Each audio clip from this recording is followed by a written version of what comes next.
Olá, meus irmãos, graça e paz. Eu sou o pastor Jackson. Hoje eu quero falar sobre um dos maiores teólogos da história da igreja, chamado Jonathan Edwards. É interessante perceber que, para muitas pessoas, Jonathan Edwards é lembrado apenas por um sermão muito famoso chamado Pecadores nas Mãos de um Deus Irado, pregado em 1741. E por causa desse sermão, muitos o retratam como um pregador severo, focado apenas no juízo de Deus. Mas essa é uma caricatura extremamente injusta para Jonathan Edwards. Na verdade, Jonathan Edwards foi um dos maiores teólogos reformados da história da Igreja, um brilhante filósofo, um profundo pastor e o principal teólogo do primeiro grande despertamento. O seu legado continua influenciando profundamente a teologia reformada, a espiritualidade cristã e a reflexão sobre o que é o verdadeiro avivamento. Jonathan Edwards nasceu em 1703 em Connecticut, na Nova Inglaterra. Ele cresceu em um lar profundamente religioso. Seu pai, Timothy Edward, era um pastor puritano e um homem extremamente culto. Sua mãe, Esther Sturdade, também vinha de uma família pastoral e ela era filha do famoso pastor Solomon Sturdade de Northampton. Edwards cresceu, portanto, em um ambiente de profunda piedade, amor pela Bíblia e disciplina intelectual. Desde muito jovem, ele demonstrou uma inteligência extraordinária e, com apenas 13 anos, Edwards ingressou na Universidade de Iowa e ali ele começou a estudar teologia, filosofia, ciência, lógica. Ele também foi profundamente influenciado por pensadores como René Descartes, John Locke, mas Edwards não abandonou a sua herança puritana. Pelo contrário, ele passou a sua vida tentando integrar a teologia reformada com os desafios intelectuais do mundo moderno. Em 1721, Edwards teve uma profunda experiência espiritual e ele descreveu um momento em que contemplava a natureza e foi tomado por uma percepção intensa da glória de Deus. Ele escreveu que, ao olhar para o céu, as nuvens, as árvores e as estrelas pareciam ver a majestade e a mansidão de Deus unidas. Depois disso, ele disse que toda a criação parecia refletir a glória divina.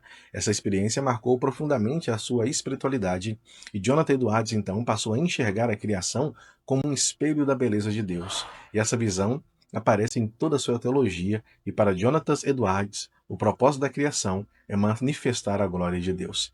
Em 1727, Jonathan Edwards se tornou pastor na cidade de Northampton, auxiliando seu avô Salomon.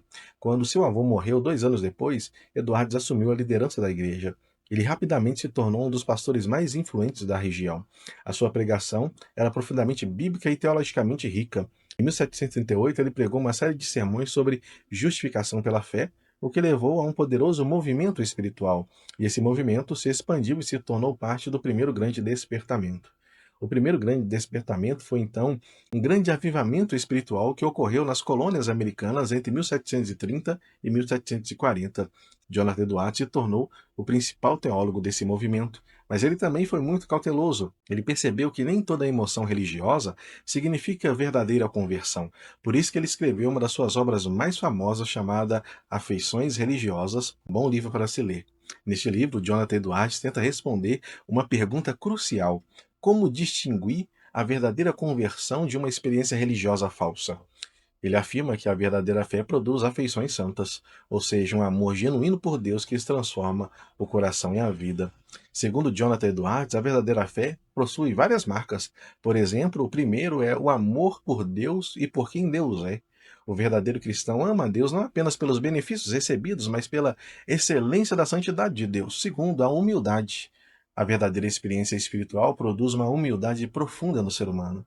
Terceiro, uma transformação de vida. A fé verdadeira gera obediência prática para todo cristão. E quarto, o crescimento contínuo. O cristão maduro tem fome crescente de santidade. Quanto mais Deus, mais ele deseja amá-lo e obedecer aos seus preceitos.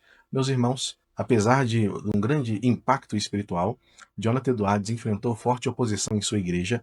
Ele entrou em um conflito com famílias influentes em Northampton. O motivo foi que ele tentou reformar a prática da ceia do Senhor. Edwards defendia que apenas pessoas que professassem claramente a fé deveriam participar da ceia, e muitos membros da igreja rejeitaram essa posição. Em 1750, Jonathan Edwards foi expulso da sua própria igreja.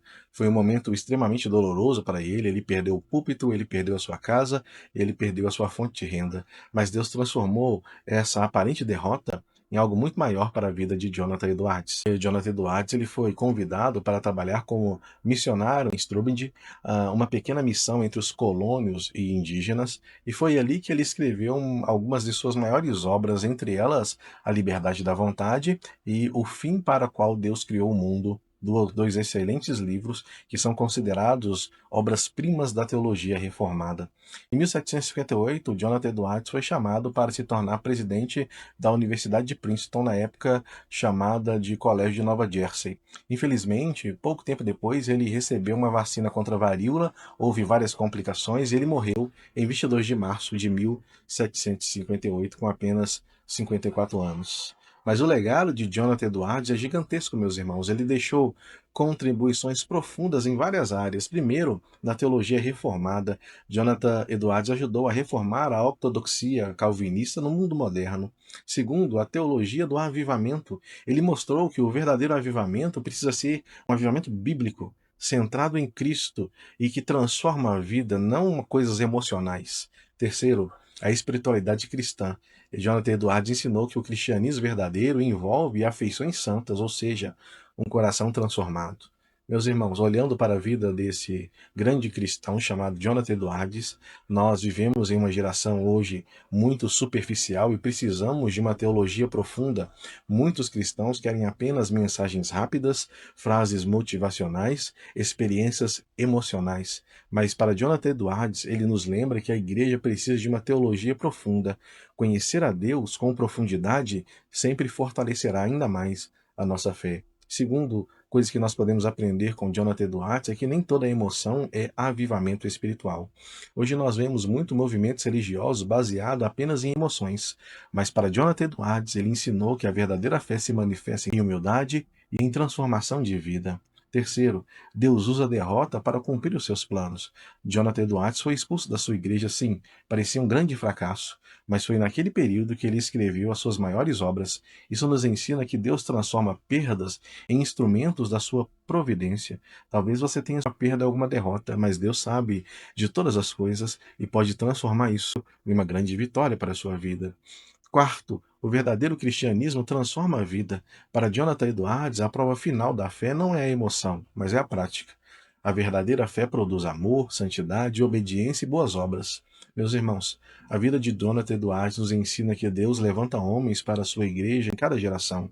A verdadeira fé envolve mente e coração, e a glória de Deus é o centro de todas as coisas. Jonathan Edwards dedicou sua vida contemplando essa glória, e talvez a sua maior lição seja esta: o verdadeiro cristão encontra sua maior alegria na beleza de Deus.